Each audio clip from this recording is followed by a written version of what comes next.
আসসালামু আলাইকুম, সবাইকে শেয়ার কি এর টুডে স্পিকে স্বাগত জানাচ্ছি।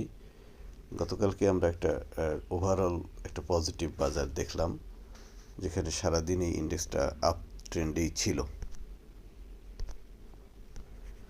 পরপর দুইটা দিন আমরা মার্কেটে ইন্ডেক্স এবং টার্নওভার বাড়তে দেখলাম, যেখানে ইন্ডেক্স পরশুদিন 33 পয়েন্ট এবং গতকালকে 56 পয়েন্ট বেড়েছে, এবং টার্নওভারও প্রতিদিন অ্যাভারেজে প্রায় 100 কোটি টাকা করে বাড়ছে, যেটাকে আমরা পজিটিভই বলতে পারি। 4,950 টাকা লেভেল একটা রেজিস্ট্যান্স ছিল, সেই রেজিস্ট্যান্সটা কালকে ব্রেকআউট করে উপরে উঠেছে, যেটা একটা পজিটিভ সিগন্যাল দিচ্ছে।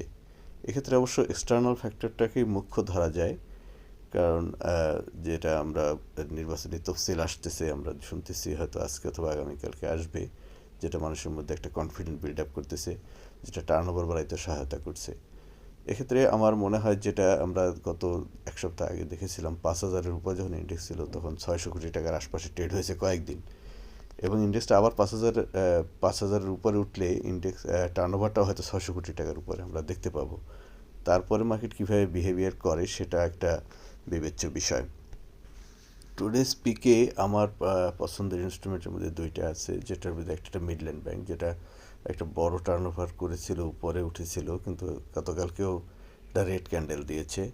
অন্যান্য ব্যাংকগুলো মোটামুটি, যেগুলো ফান্ডামেন্টাল ব্যাংক, সেগুলো সবই প্রাইস আপ হয়েছে গত কয়েকদিনে। আপনারা এই শেয়ারটা দেখতে পান। সাথে সাথে এক্স ডিভিডেন্ড শেয়ার এসেছে বিএসসি।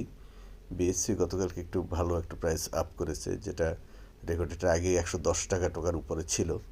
এখন এক্স ডিভিডেন্ড শেয়ারটা আছে। আমার মনে হয় ফান্ডামেন্টাল হিসাব বিবেচনায় এই শেয়ারটাও আপনারা দৃষ্টি রাখতে পারেন। সবাইকে শেয়ার কি এর সাথে থাকার জন্য ধন্যবাদ। আপনার ইনভেস্টমেন্ট শুভ হোক। আসসালামু আলাইকুম।